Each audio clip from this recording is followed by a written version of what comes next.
The ocean floor holds over 3 million shipwrecks. Most are catalogued, mapped, explained, but some vessels vanished so completely that decades of searching turned up nothing. No wreckage, no debris, no bodies, just open water where a massive ship once floated. Tonight, we're examining 3 shipwrecks that defy every expert who tried to find them. After this, you'll never look at the ocean the same way again.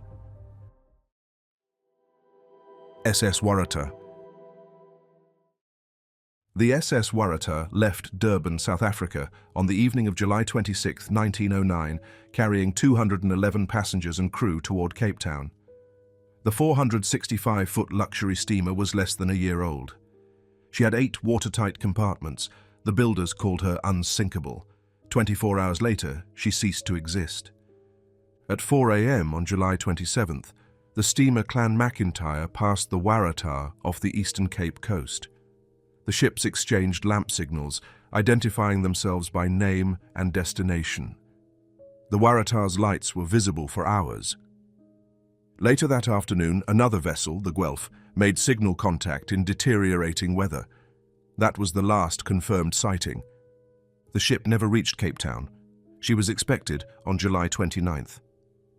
The route from Durban to Cape Town follows the coastline, 790 nautical miles of traveled shipping lanes, well-charted waters, busy coastal traffic. A 465-foot iron steamer doesn't vanish on a coastal route in 1909. There's nowhere to hide. Ships pass constantly. The continental shelf is shallow. When vessels sink in shallow coastal waters, they're found. The Waratah wasn't. 3 warships searched immediately. Union Castle ships joined. The Blue Anchor Line sent the cargo ship Sabine on an 88-day hunt covering 14,000 miles of ocean. They searched the entire route. They found nothing. No wreckage floating in shipping lanes, no oil slicks, no debris washed ashore, no bodies. On August 13, 1909, the steamship Insizwa reported sighting several bodies near the mouth of the Mbashe River, close to the last known position. The captain of the Tottenham claimed he saw what might have been a child in red floating in the water. By the time the ship turned around, it was gone. Nothing was recovered. There was one witness on land. Edward Joe Conker, a Cape-mounted rifleman stationed at the Zora River mouth, watched through his telescope on July 28th as a ship matching the Waratah's description struggled in a gale. He saw her roll heavily to starboard. A wave rolled over her. She disappeared. He marked the position on a map.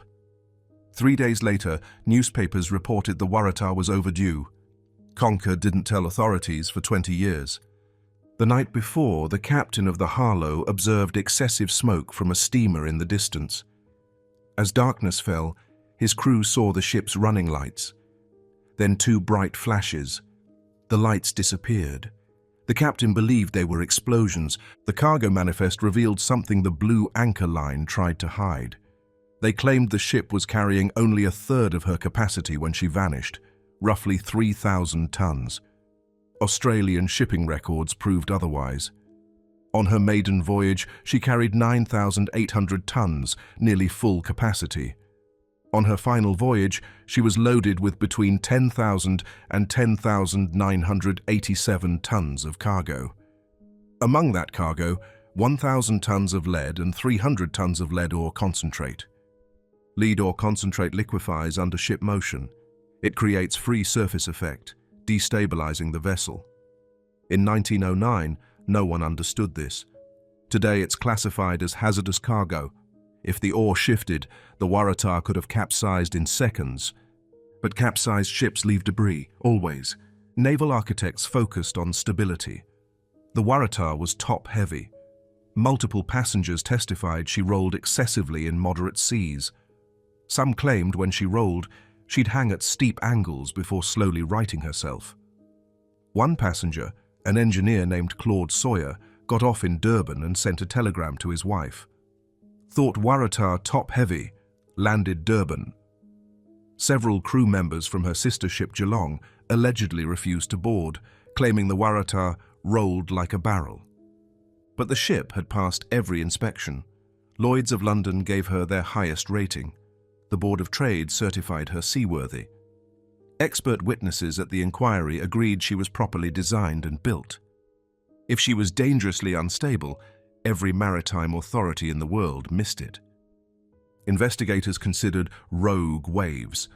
The South African coast generates massive wave formations called Cape Rollers, single waves in a storm sequence that dwarf everything around them. If the Waratah encountered one while loaded and already struggling, it could have swamped her instantly. No time for distress signals, no time to launch lifeboats. But swamped ships still leave wreckage. The Waratah carried timber, grain, boxes of butter, refrigerated meat. She had wooden lifeboats designed for 921 people. When ships go down, buoyant cargo breaks free, lifeboats tear loose, deck furniture floats, bodies rise, the ocean gives things back. Even ships that sink in minutes scatter debris across miles of surface water. Nothing from the Waratah was ever found. Some speculated about explosions. The bright flashes witnessed by the Harlow suggested boiler failure. A catastrophic explosion could have opened the hull instantly. But the Waratah had 2 separate engine systems and 8 watertight compartments. Even with massive hull damage, those compartments should have kept her afloat long enough for someone to get a lifeboat into the water. The most disturbing theory involves the ocean floor itself. Several deep trenches exist off the Southeast African coast where conflicting currents create powerful downdrafts. If the ship sank in the right position, in the right conditions, she could have been pulled straight down before breaking apart. But this doesn't explain the lack of surface debris. Ships don't sink intact. They break as they go down. Pieces float. Every theory fails the same test. Where is the wreckage? Between 1983 and 2004, 9 separate expeditions searched for the Waratah using sonar, magnetometers, and side-scan technology. They systematically covered the continental shelf where she should be. In 1999, they thought they'd found her, a large vessel sitting upright on the ocean floor. When they sent down cameras, it was a cargo ship, sunk by a U-boat in 1942. They kept searching. In 2004, the lead researcher stated he'd run out of places to look. If the Waratah was on the continental shelf, they would have found her. The SS Waratah is a 339-ton iron vessel. The Titanic was found in 12,500 feet of water. The Bismarck in 15,700 feet. Both wrecks are far deeper than anywhere the Waratah could have sunk along a coastal route. Modern sonar can locate aircraft black boxes in oceanic trenches. It can map individual containers on the deep sea floor. It cannot find the Waratah. The ship vanished in shallow, well-traveled coastal waters. She was made of iron and steel, materials that don't dissolve. She carried thousands of tons of cargo that should have floated. 211 people were aboard. Not one body was recovered. Not one piece of identifiable wreckage washed ashore in over a century. Ships don't do this. They don't vanish without physics allowing it. When vessels sink, evidence persists, debris fields spread, wreckage settles, the ocean floor preserves. The Waratah violated every principle of how ships disappear. She's not hiding in deep water. She's in shallow coastal shelf where wrecks are routinely found. She's not small. She's a 465-foot iron steamer that should be impossible to lose. She didn't sink in the open Atlantic, where currents could scatter debris across thousands of miles. She went down near shore, in mapped waters, on a route ships travel every day, and she's simply gone. The Waratah vanished completely, but our next case is different. Investigators knew exactly where this ship went down. They had witnesses. They had coordinates. What they discovered when they finally reached the wreck should have been impossible. On November 7, 1941, the SS Armenia was attacked in the Black Sea. The official death toll was never released. When the wreck was located 79 years later, it revealed why. SS Armenia. On the night of November 6, 1941, the SS Armenia loaded passengers at Sevastopol in chaos. The German 11th Army had cut off the Crimean Peninsula, enemy seizure appeared imminent. Entire hospital staffs, wounded soldiers, and civilian officials crammed aboard. The ship was designed for 950 passengers. No one counted how many got on that night. At 11:30 a.m. on November 7th, roughly 40 kilometers from Yalta, a German Heinkel He-111 bomber attacked. Witnesses reported the aircraft dropped 2 torpedoes. One missed, the other struck. The ship broke apart and sank in 4 minutes. Only 8 people survived. For 79 years, the official record stated the Armenia was torpedoed. The death toll was never released. Soviet authorities classified the event. Survivor testimonies were censored. When the wreck was finally discovered in 2020, investigators found something impossible. The hull had no torpedo holes. The Armenia was a hospital ship. Her sides and deck were painted with large Red Cross symbols, visible from the air. Under the Geneva Convention, she should have been protected. But she carried light anti-aircraft guns. She'd previously transported troops and military cargo.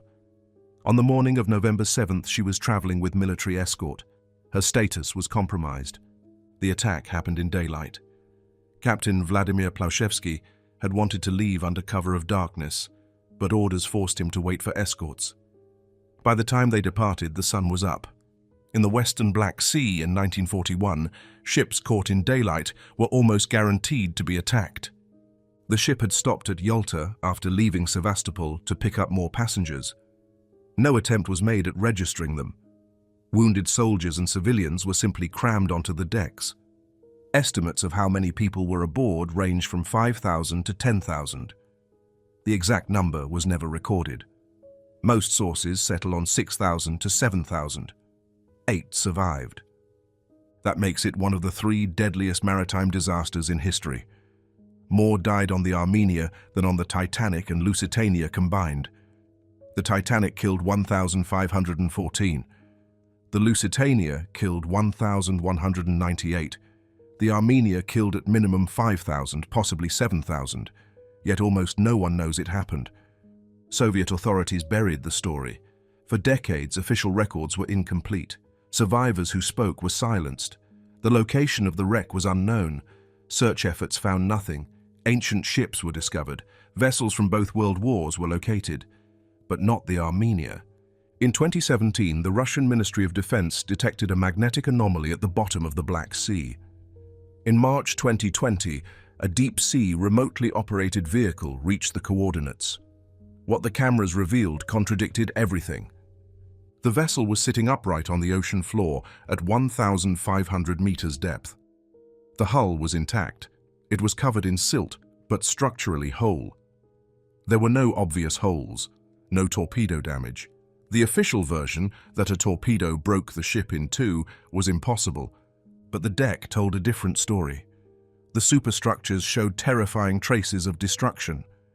Guard railings and vertical elements were bent outward.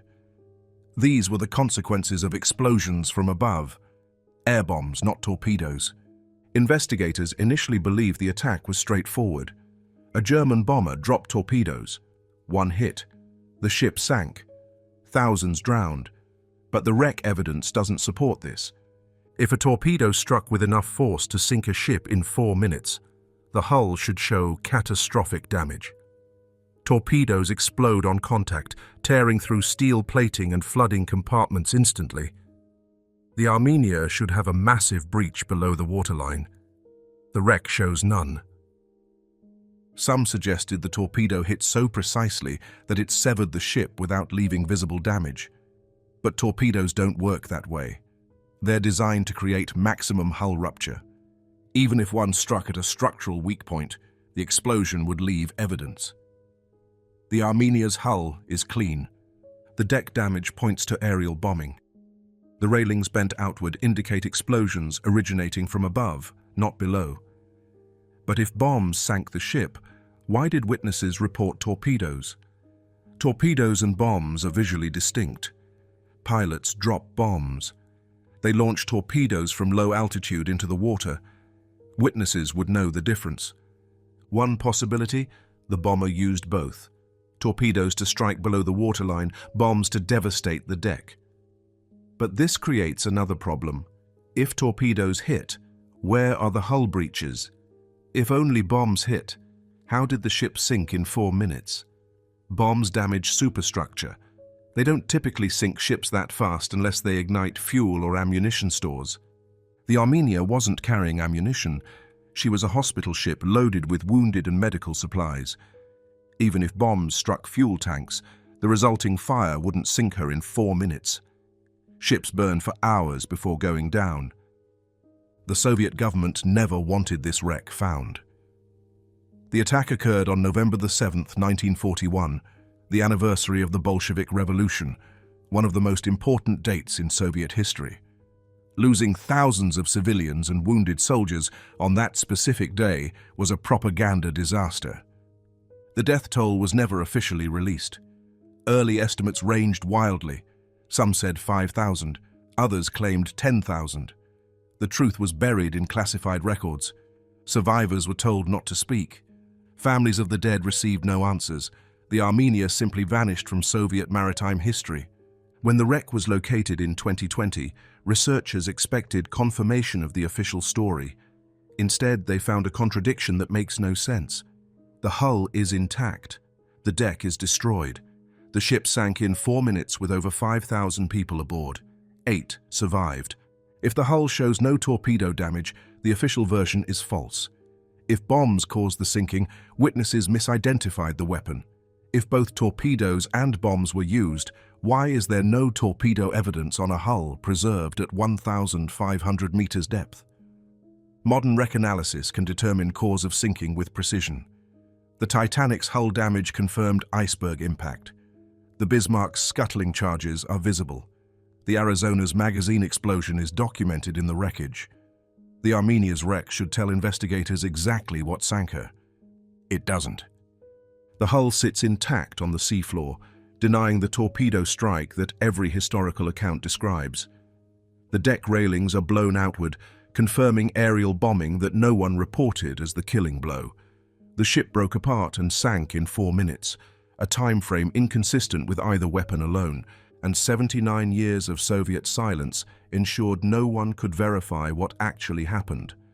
No passenger manifest, no accurate death toll, no investigation, just thousands of people erased from history, and a wreck that contradicts its own story. The Armenia's wreck was found, but it contradicted the official record. Our final case is different. Investigators knew exactly what sank this ship. They had the design plans. They understood the engineering. What they couldn't explain was why a stormproof vessel built to the highest standards vanished without a distress call.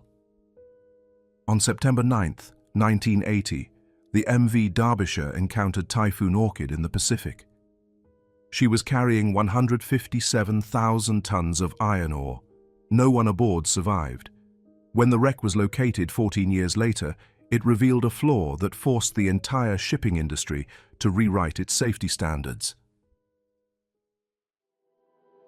MV Derbyshire. The MV Derbyshire was 965 feet long. She displaced 91,655 gross tons. Built in 1976 by Swanhunter, she was the last of 6 bridge-class ore bulk oil carriers. Lloyd's Register gave her their highest classification, A1. She was designed to withstand the strongest storms the ocean could produce.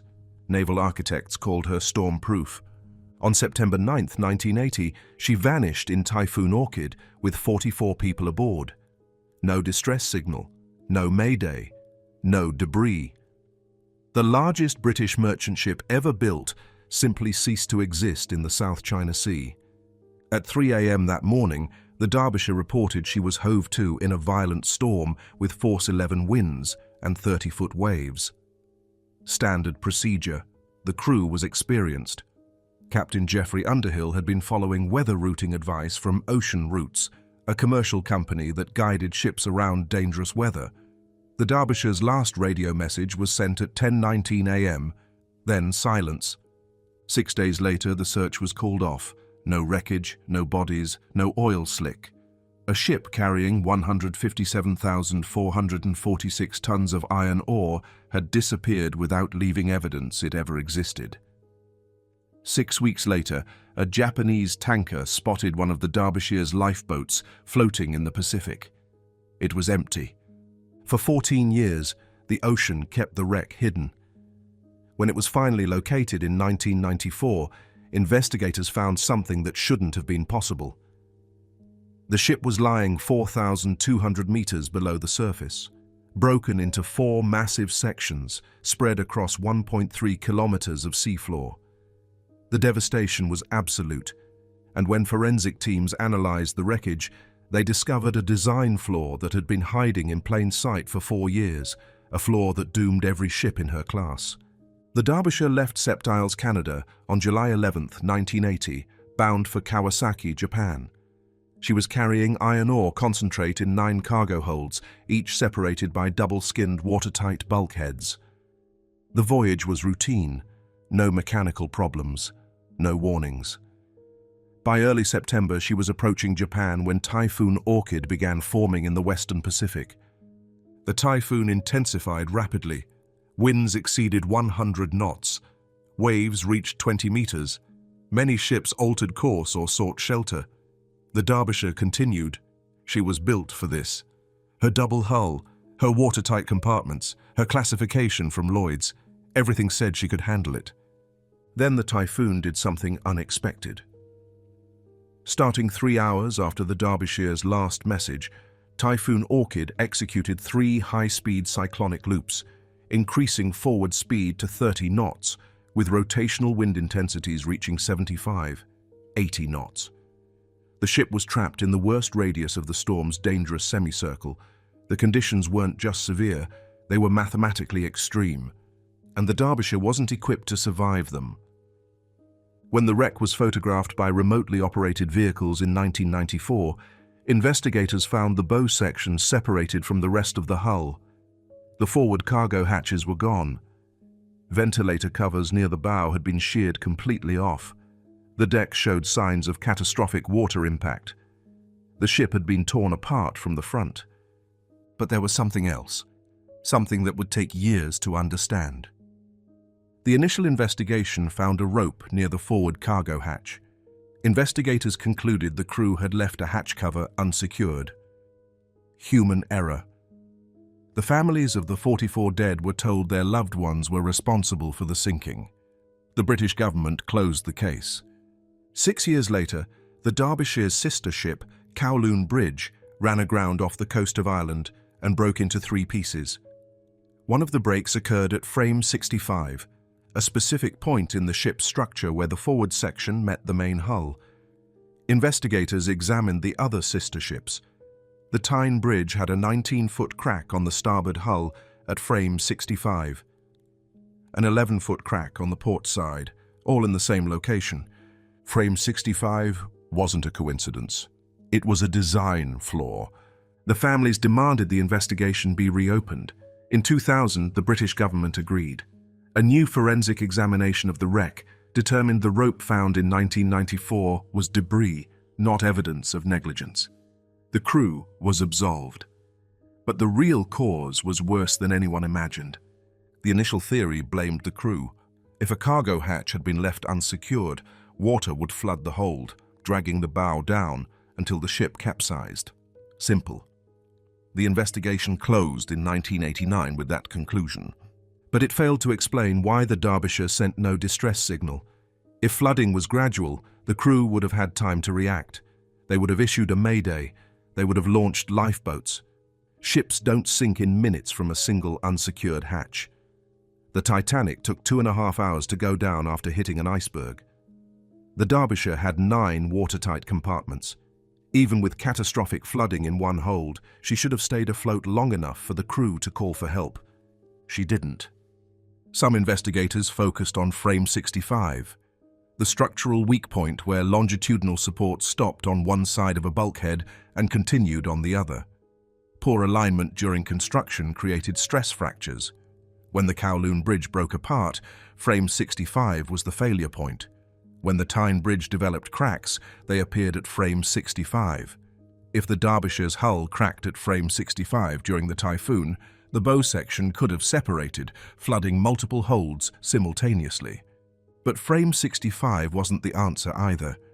The wreck showed no evidence of structural failure at that location. The hull hadn't cracked in half. It had been overwhelmed from above. The real answer came from understanding what the typhoon did to the water. Professor Douglas Faulkner, an expert in marine architecture and ocean engineering at the University of Glasgow, analysed the meteorological conditions during Typhoon Orchid. He concluded the Derbyshire almost certainly encountered a rogue wave, a freak wave far larger than the surrounding sea state. Not the 20-metre waves reported in the final message, something exponentially worse. Forensic analysis determined the Derbyshire was exposed to a static head of water approximately 20 metres deep flowing over the deck. That's 66 feet of seawater crushing down on the ship's superstructure. The resulting pressure, 201 kilopascals. The deck cargo hatches were designed to withstand a static pressure of less than 2 meters of water, 17.1 kilopascals. The typhoon load was more than 10 times the design limit, but it wasn't just static pressure. Rogue waves exert dynamic pressure when they break. Plunging waves create impulse pressure spikes called Geifel peaks, short-lived bursts that can reach 200 kilopascals or more, enough to cause brittle fracture of mild steel. Evidence of this mechanism was found on the Derbyshire's wreckage. Naval architect Craig B. Smith documented scenarios where hydrodynamic pressure could reach 5,650 kilopascals, over 500 metric tons per square meter. If a rogue wave of that magnitude struck the Derbyshire's bow, the hatch covers didn't stand a chance. Here's what investigators believe happened. Waves began crashing over the bow, shearing off ventilator covers near the forward section. With the ventilators exposed, seawater flooded into the forward ballast tanks and bosun's storage locker. This added weight to the bow, dragging it lower in the water. As the bow sank, larger waves washed over the deck, submerging the number 1 cargo hatch. Then the rogue wave hit. The hatch cover for hold number 1 collapsed under pressure, exceeding 10 times its design limit. Water poured into the hold. The internal bulkhead between holds 1 and 2 ruptured. Water flooded hold 2. The number 2 hatch cover disintegrated. This created a domino effect. Holds 3, 4, 5, each one flooding in sequence as the bow continued sinking. From the moment the first hatch failed to the ship disappearing beneath the surface, 2 minutes. Not enough time to issue a mayday. Not enough time to launch lifeboats. 44 people died in 120 seconds because the hatch covers were built to survive 6.6 feet of water and the ocean buried them under 66. The families refused to accept it. The official 1989 report blamed the crew. It said Captain Underhill and his men had been overwhelmed by forces of nature, possibly after getting beam on to wind and sea. The implication was clear: human error. Peter Lambert's brother died on the Derbyshire. He formed the Derbyshire Family Association and spent years campaigning for the truth. The families raised funds through the International Transport Workers Federation. In 1994, they launched a privately funded deep-sea search. The wreck was found in 23 hours. It took 20 years for the government to admit the crew wasn't at fault. When investigators finally analysed the wreck in detail, they discovered the bosun's store hatch door had not been built to original design specifications. It failed during the storm, allowing the first flood of water that doomed the ship. The ventilator covers were inadequate. The hatch covers were catastrophically under-designed. Every structural failure traced back to engineering decisions made in 1976. The crew did nothing wrong. The ship was built to kill them. The Derbyshire sank because of a rogue wave. That much is certain, but rogue waves were considered maritime myth in 1980. Oceanographers acknowledged that unusually large waves existed, but the mathematical models used to design ships didn't account for them. The standard wave models assumed a predictable distribution. Waves followed patterns. Engineers could calculate maximum expected loads. Rogue waves violated those assumptions. They appeared without warning. They were exponentially larger than surrounding waves, and they were far more common than anyone realized. The first scientifically confirmed measurement of a rogue wave didn't occur until 1995, when the Draupner platform in the North Sea recorded a wave 25.6 meters high in seas, where the significant wave height was only 12 meters. 15 years after the Derbyshire sank, science finally proved the phenomenon that destroyed her was real. But here's what remains unsolved. Why didn't anyone realize the hatch covers were inadequate? The Derbyshire was classed A1 by Lloyd's Register. She passed every inspection. Her design was approved by naval architects, certified by classification societies, and accepted by maritime authorities worldwide. The bridge-class vessels were considered state-of-the-art. Yet all 6 ships in the class developed structural problems. The Tyne Bridge cracked. The Kowloon Bridge broke apart. The Derbyshire vanished. The hatch covers were designed to withstand 2 meters of water. In a typhoon, waves routinely exceed 10 meters. In extreme conditions with rogue waves, they can reach 20 meters or more. Every engineer involved in designing the Derbyshire knew this. The ship was built to carry iron ore across the Pacific. She would inevitably encounter severe storms. So why were the hatch covers built to fail? The answer is economic.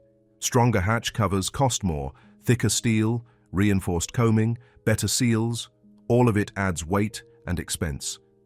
Classification societies set minimum standards, not optimal ones. Shipbuilders met the minimums, Lloyd's certified them, and 44 people died because no one asked what would happen if the ocean exceeded the design assumptions. After the Derbyshire investigation concluded in 2000, the British government issued 22 recommendations for improving shipping safety. The International Maritime Organization adopted all of them. New rules required hatch covers to withstand substantially higher pressure. Bulk carriers were redesigned with stronger ventilators, improved bow protection, and better flooding resistance. But those changes only applied to new ships. The older bulk carriers, the ones built to the same inadequate standards as the Derbyshire, remained in service. Between 1980 and 1994, bulk carriers were sinking at a rate of 1 ship every 3 to 6 weeks. 149 total losses, over 1,100 lives. The Derbyshire wasn't an anomaly. She was a symptom of an industry that designed ships to minimum standards and called them stormproof. The MV Derbyshire was the most advanced bulk carrier of her era. Double-hulled, watertight compartments, Lloyd's highest rating. She was built by one of Britain's most respected shipyards, designed by expert naval architects and certified by every relevant authority, and she sank in 2 minutes because waves were bigger than the designers thought possible. The wreckage tells a story that shouldn't exist in modern engineering. A ship certified as stormproof, destroyed by a storm. Hatch covers designed to withstand 6.6 feet of water, crushed by 66 feet. A crew with no time to send a distress signal because the ocean moved faster than safety regulations imagined. Ships in 1980 had radios, they had emergency beacons. The Derbyshire had experienced officers who knew typhoon procedures. None of it mattered, from the first hatch failure to total sinking, 120 seconds. The ocean didn't give them a chance. But here's what makes it impossible. This wasn't unpredictable. Rogue waves had sunk ships before. The MS Munchen vanished in 1978 with evidence of extreme forces 20 meters above the waterline. The SS Edmund Fitzgerald went down in 1975, possibly after being struck by rogue waves on Lake Superior. The French supertanker SO Languedoc was hit by a 25 to 30 meter wave near Durban in 1980, the same year the Derbyshire sank. The evidence was there. The science just hadn't caught up, and so the Derbyshire went to sea with hatch covers designed to survive calm water and moderate swells. When the rogue wave came, when 500 metric tons per square meter of hydrodynamic pressure slammed into the bow, the ship had no chance. It was engineered to fail. The families spent 20 years fighting for the truth. They found the wreck. They proved the crew was blameless. They forced the industry to rewrite the safety standards. But they couldn't bring back the 44 people who died because engineers built a ship to minimum specifications and called it unsinkable. The Derbyshire lies 4,200 meters below the Pacific, broken into 4 sections, scattered across 1.3 kilometers of ocean floor. A bronze plaque marks the wreck. It's a memorial to people who trusted that stormproof meant something, that A1 classification guaranteed survival, that modern engineering had conquered the sea. They were wrong. 3 ships, 3 impossibilities the ocean won't explain. The Waratah vanished in shallow coastal waters. Iron doesn't dissolve. Modern sonar finds wrecks in deeper oceans. She's simply gone. The Armenia's hull shows no torpedo damage. Official records say torpedoed. The deck shows bombs. 7,000 died. The evidence contradicts itself. The Derbyshire was certified stormproof. She sank in 2 minutes because engineers didn't believe rogue waves existed. 44 people died on a ship every authority approved as safe.